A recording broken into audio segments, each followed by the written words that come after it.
On this day in 1991, Tim Berners-Lee released files describing his idea for the World Wide Web. And the World Wide Web they viewed as a publicly available service on the internet. Today is the web's 26th birthday. It is a young adult. More than potential, it is fully grown, yet it has a long way to go. Twitter has become the fountain of political discourse, and discourse has become coarser and more discordant. The web has created a paradox. The world is more connected and more fractious. It is now possible to anger people we never knew existed. Facebook allows us to look up our high school classmates and remember why we couldn't wait to leave town. It makes you wonder what happened to old friends. And then you realize that some folks you thought were weird grew up to be remarkably cool. The web gives an illusion of privacy. We are left alone to our own devices. But our devices disrespect our privacy. Everything we like or dislike is noted. We get bank cards for convenience. Every purchase is recorded. Every store and library notes our selections. We are analyzed and marketed to. Cyberbots choose our spam and memes. We have a world of knowledge at our fingertips, and the world has its fingers in our brains. Yet we remain human. We get our feelings hurt. We want intimacy, but are unsure of the best strategy. Communication is always coded. When we talk in person, we have our facial expressions, body language, tone of voice. Online, we have emojis, alternative spellings, abbreviations, capital letters.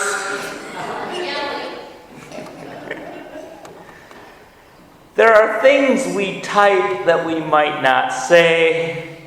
There are messages we cannot delete. There are words that we cannot unsay.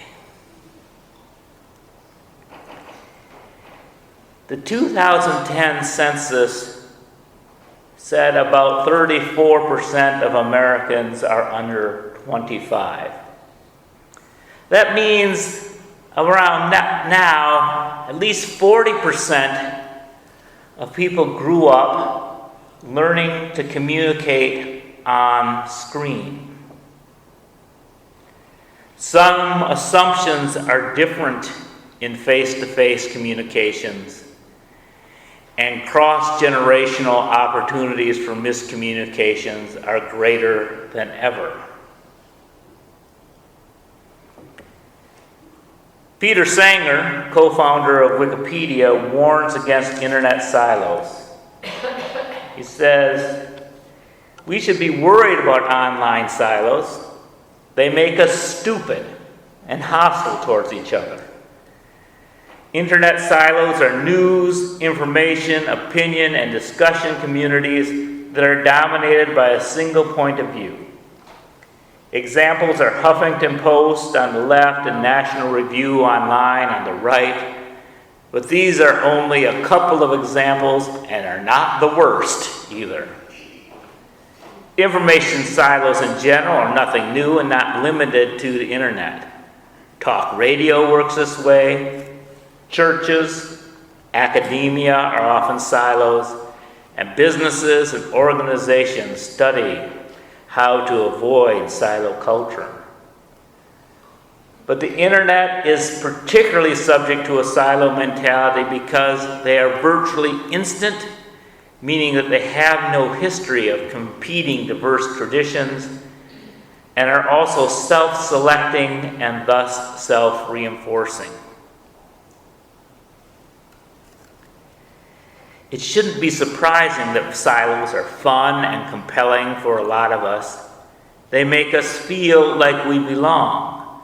They reinforce our core assumptions and give us easily digestible talking points,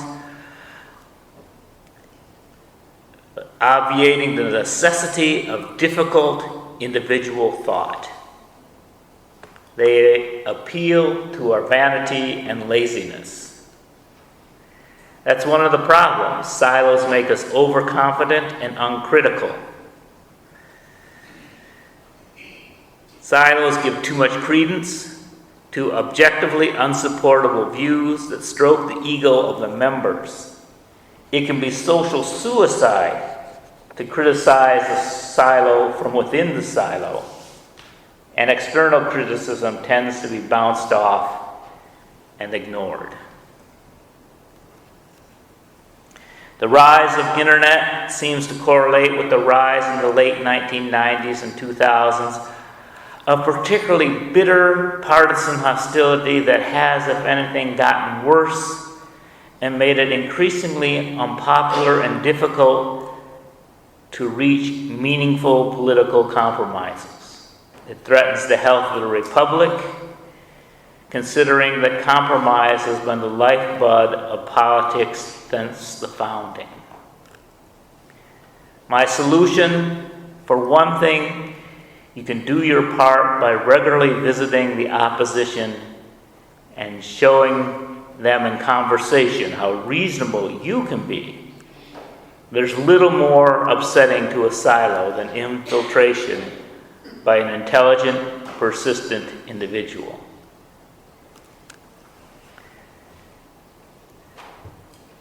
Now, Peter's saying a solution is difficult to implement. One thing that he says is particularly true.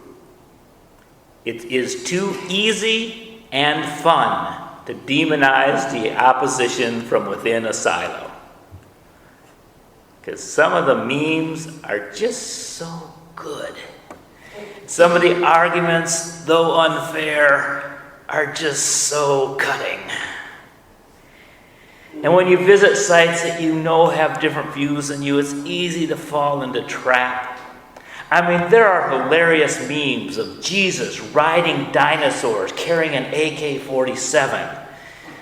Maybe that'll shock these people into reality.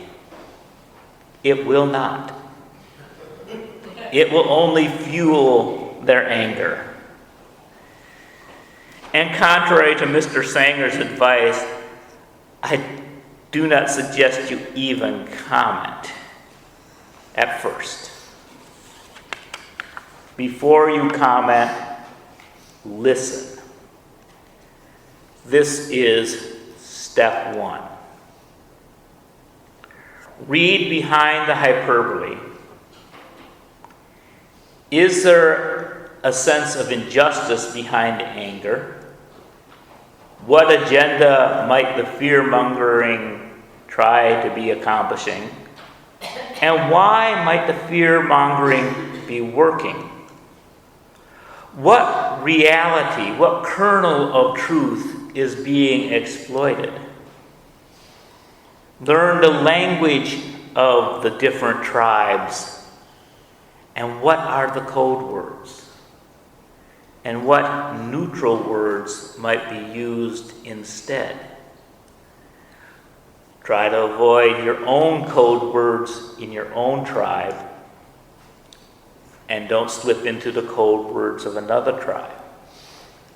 If you're going to have a discourse that's truly jarring and making an effect, you have to find a neutral way to say something that doesn't tell them that you're the enemy or a friend. You need to confuse them. And we all need to be confused. The benefit of listening is that it destroys naivete. You will no longer believe that all people think like you do. It will shake you out of complacency. If we think, oh, that could never happen in America, we better wake up. It could happen in America. It may be happening in America right now. And then step 2 is to build relationships. Instead of unfriending people, find places you can agree with them. Some of my Facebook friends are so politically different from me that we only comment when we post pictures of nature, pets, and children. They are safe subjects. I have a musician friend who feels guilty about enjoying Steve Earle because he is such a political radical. And I tell him I feel guilty about enjoying Hank Williams Jr. because he is such a political radical. And you say, gosh, it's complicated. I can't believe you enjoy Steve Earle. And he says, I can't believe you enjoy Hank Jr.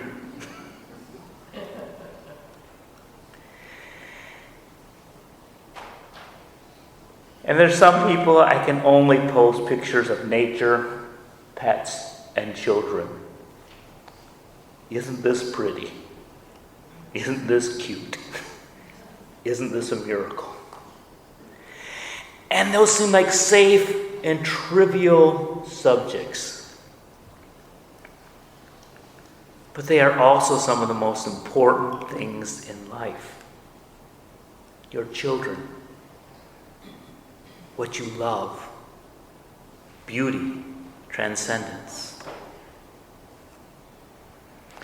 I have a friend who is pro-life and I'm pro-choice. And we have come to realize that we're not going to change each other's minds.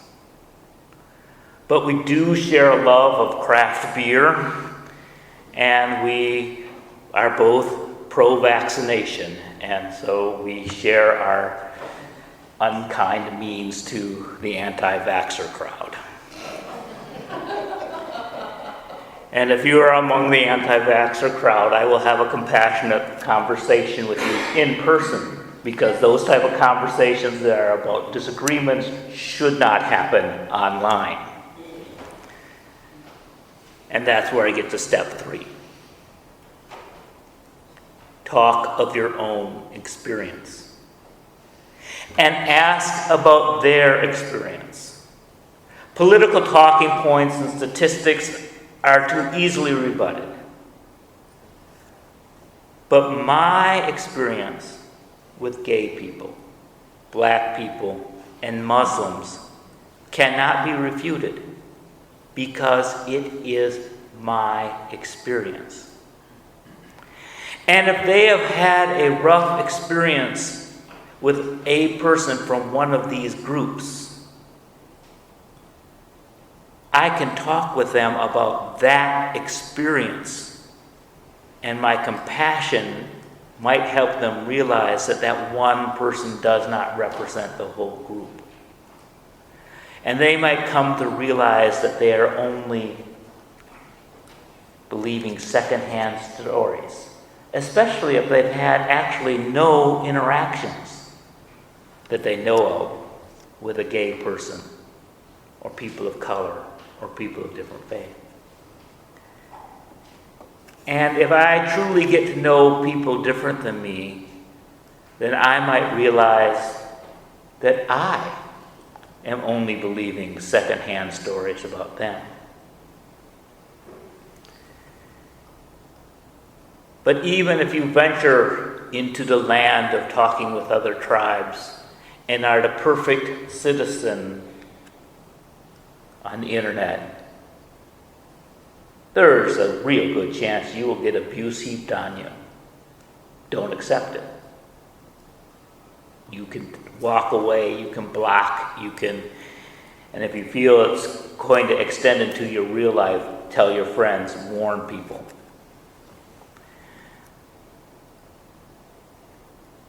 And this is really nothing new. It's a new tool to an old reality. The world has always had extremists. In the past, as many were hidden by the veneer of politeness. And I think in the post-war period, post-World War II, we had this illusion of monoculture and thought it was natural. We had 3 networks on TV, and there was a general consensus about what reality was. Towns that had 7 newspapers that were as vitriolic and as evil as any blog site soon started having 1, maybe 2. And the papers and the media became more homogenized and more kind of neutral. And all the web did was explode all that. There was no mono-accepted truth anymore. Everybody had the freedom to do their own truth and express it again. And people have unmasked themselves.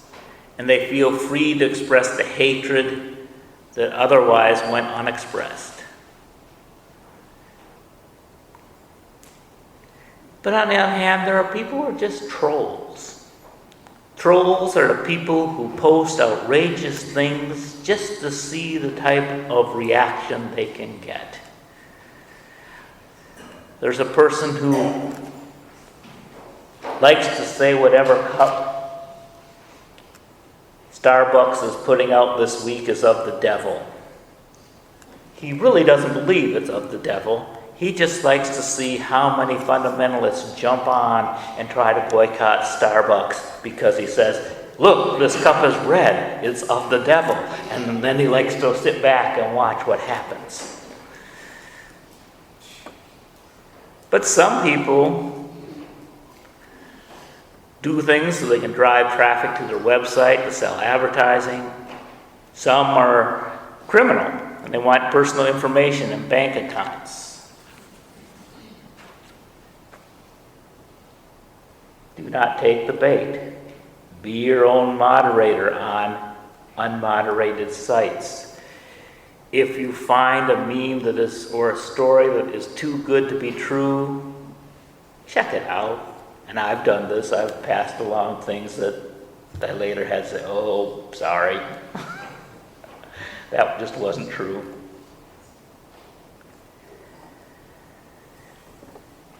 You can enjoy the crazy mudslinging, but don't swim in the mud. Don't try to drain the swamp. Preserve the wetland. Let it lie undisturbed. Allow it to filter the impurities of the human condition. Just kind of sit and watch it. See what's happening.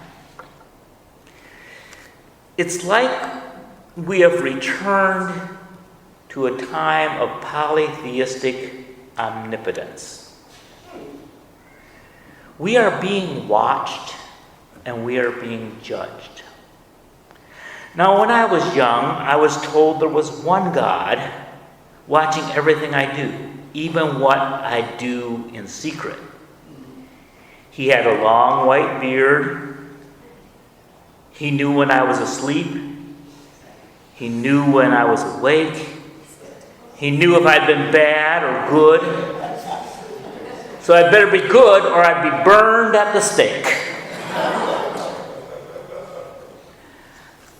Now my Fitbit keeps track of my waking and sleeping and how many calories I burn. But the web is not a single omnipotence. It's like a pantheon. Like the Greeks or Hinduism or the Celtic mythologies. And Tim Berners-Lee an English Unitarian, a believer in the interdependent web of which we are all a part. The Creator God is not the most powerful God in this pantheon. And it's often true in pantheistic religions that the Creator gods kind of benevolently create something, but very few Hindus worship Brahma. The Norse god Yamaya, Greek Gaia, the Greek Egyptian god Ptah Atum are barely known. They don't make movies about them when the mummies are getting revenge. Creator gods are venerated, but the power is always assumed by other gods. There are gods of war, nations and terrorists who recruit and cause havoc. And there are the trickster gods, like Loki and Coyote, who hack and are trolls. And then there are gods of wealth, who bestow things like stock markets and credit reports that allow you to purchase things, and key tags that allow you to get bargains at the store. And they invent new types of money like Bitcoin, which is worth more than whatever Venezuela is using at the current moment. And this interaction between humans and gods is varied like the ancient times, that some gods fall and some humans rise to be gods or demigods. They're created and destroyed. My face succumbs to Facebook, and Facebook will succumb to whatever is next. With so many overlords tempting us one way or another, it becomes more imperative for each of us to live lives of integrity. Our secret selves will be exposed. They are exposed. Maybe not to the people in this room, but there are people who know more about you than you know about yourself. One strategy is some people react by exposing everything, warts and all. They say, I will refuse to be ashamed. I have no shame. These people are celebrities. They rise to positions of power. It's amazing. They take power back. Say, since everybody's going to know everything about me, I'm going to put stuff out about me, and no publicity is bad publicity. Look at me, I'm rich. Some of us are a little more shy. We might try to hide from the modern world, shop only with cash, put our money in a mattress, pay higher prices at the store because we won't use the electronic tags, stay offline. We could become monks. Or we could live as pure as we can, so that when we are exposed, we have nothing to hide. But then there's always the possibility that something will be exposed about us that isn't true, that will take on a life of its own, and that won't matter anyway.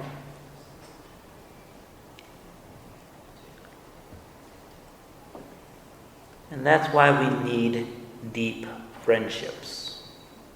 That's why we need community like this, and within this community, deep friendships. 3 or 4 people who really know you, who won't believe the internet rumor about you.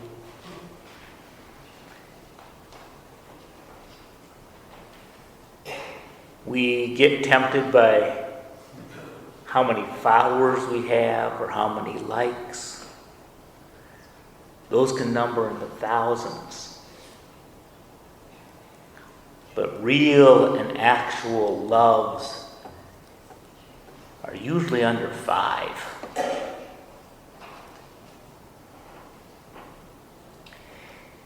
We need to balance the fast and ever growing with a deep taproot that is grounded, or else we'll blow over like tumbleweeds. That deep taproot of real relationships, of real trust, and real depth.